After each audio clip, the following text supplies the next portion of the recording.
Hello, my name is Maynard James Keenan. I'm at Amoeba, and this is What's in My Bag.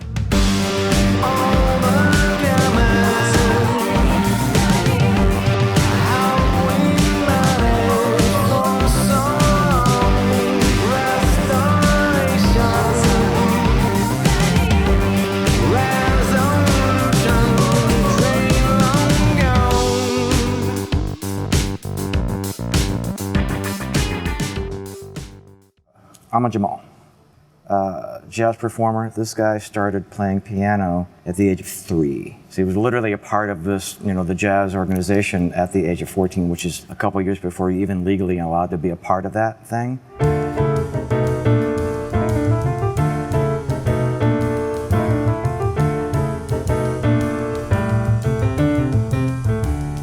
This is such a complicated, amazing musician. Miles Davis, this is the only guy that Miles ever said, like, that guy can play. So that's a compliment coming from that grumpy bastard.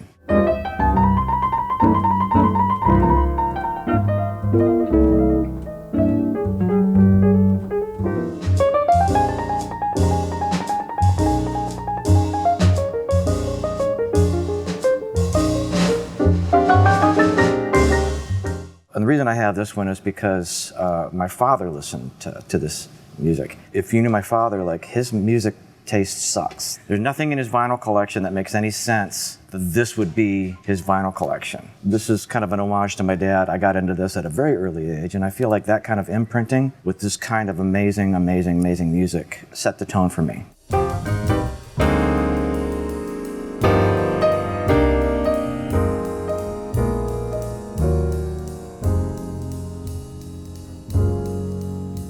Similar imprinting was my aunt turned me on to Joni Mitchell. The firmament of Tinseltown is strung with tungsten stars. There's lots of 40-watt successes. He says, where's my own shining hour? This is a person who, you kind of dismiss her back in the day as just being this, cutesy folk singer with her acoustic guitar, pretty with a big smile. And she was far beyond that.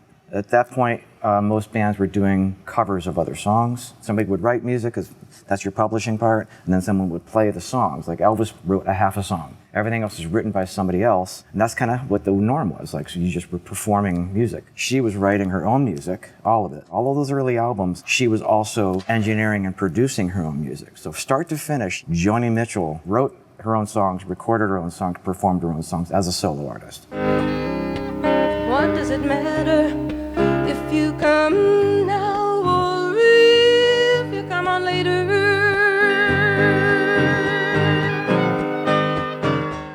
Huge influence. Crazy time signatures. If you know this, like, she would tune her guitar to whatever mood she was in and write the song from that tuning. So there's a lot of songs allegedly she can't remember how to play because she can't remember the tuning. You just picked up a hitcher, a prisoner of white lines on the freeway.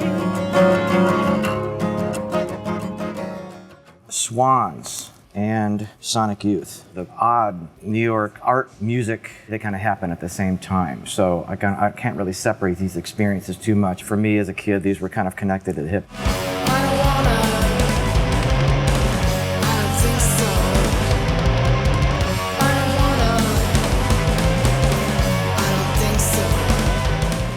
When I first heard a Swans album, it just changed my life. The weird approach to writing songs. Huge spaces, big sounds. The wolves are swimming in our harbor.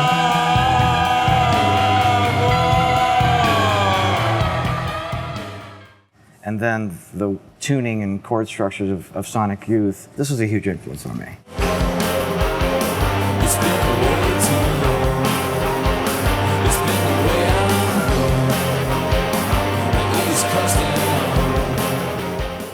They were just uncompromising. Whatever's going on around them had no bearing on what they were going to do with their music and how they were going to approach it. And I just love that. Pure artist to the core. Behind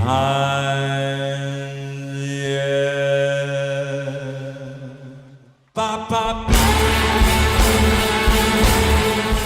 DEVO, Pretenders. I was born in Akron, Ohio. I understand why things like this happen in a place like that.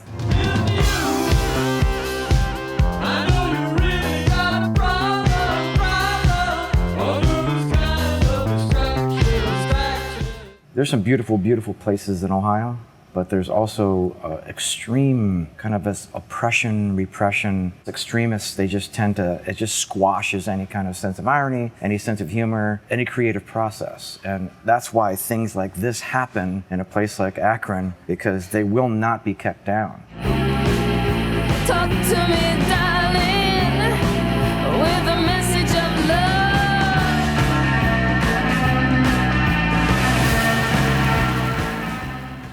Chrissy Hind and the guys in DEVO, they're insane. And they're insane because of where they come from. We're through being cool. Eliminate the minis and the twits. I absolutely am riding on the coattails of that insanity with everything else I've done. Hats off to these people. This, especially on this one. Porcelain is such a great track. James Honeyman Scott shining on this thing. My private boat is coming.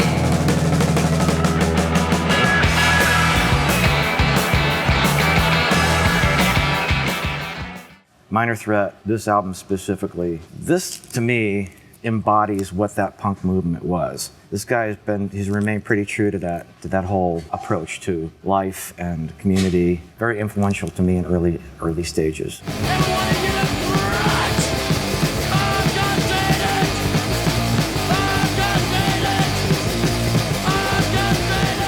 I think there's a bunch of stuff that when you go back in your youth and go back and listen to some of these albums, they don't hold up. There's not a lot to them. It was more about where you were, how old you were, what was around you. But then there's ones that just completely shine and transform, you know, like they survive.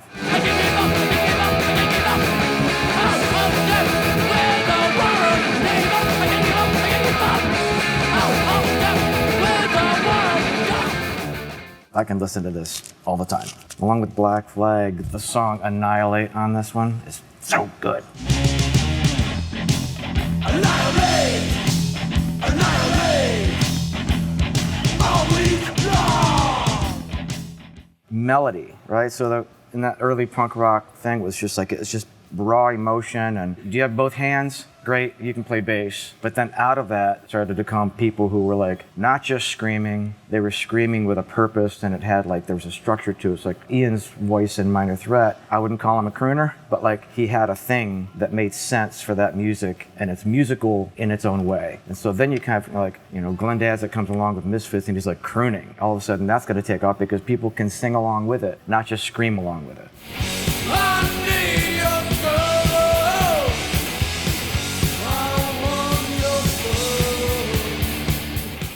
And then, you know, anybody who grew up in the Midwest who had, you know, a folk or country sensibility, and you're a punk rocker, X just like scratched that folk punk melodic itch.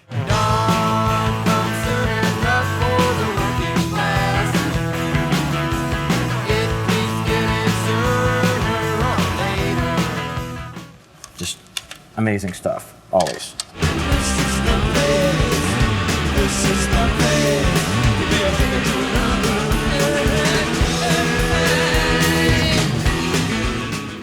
NWA, again, game changer. This took the energy up quite a bit and made sense. And the production by Dr. Dre, of course, now the history shows like he's legit. It's crazy to see people be what society wants them to be, but not me. Ruthless is the way to go. They know others say rhymes was failed to be original. That combination of that producer who had a vision of how it was going to sound, and then the energy of the people involved to deliver that message. Ice Cube, you know, undeniable. Ice Cube will swarm on any motherfucker in a blue uniform. Just cause I'm from the CPT, punk police are afraid of me. Puscifer, we took our first album and we completely reinvented it. And over at Sunset Sound, we re-recorded it, reinvented it, all live in the studio and tracked it. EMP from the mother and son, told the digital down, told the digital down. All of this was put together by my partner in Puscifer, Matt Mitchell, who really deserves more credit than he gets because he's the orchestrator of all this. He did all the rearrangements. He orchestrated the entire shoot to make it all work. But this is really a fun record because it was all those songs completely reinvented. So hats off to Matt Mitchell for making something like this happen.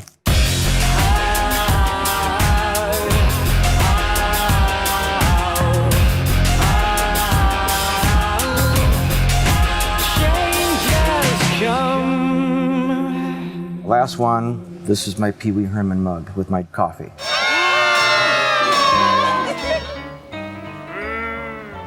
Chocolatey!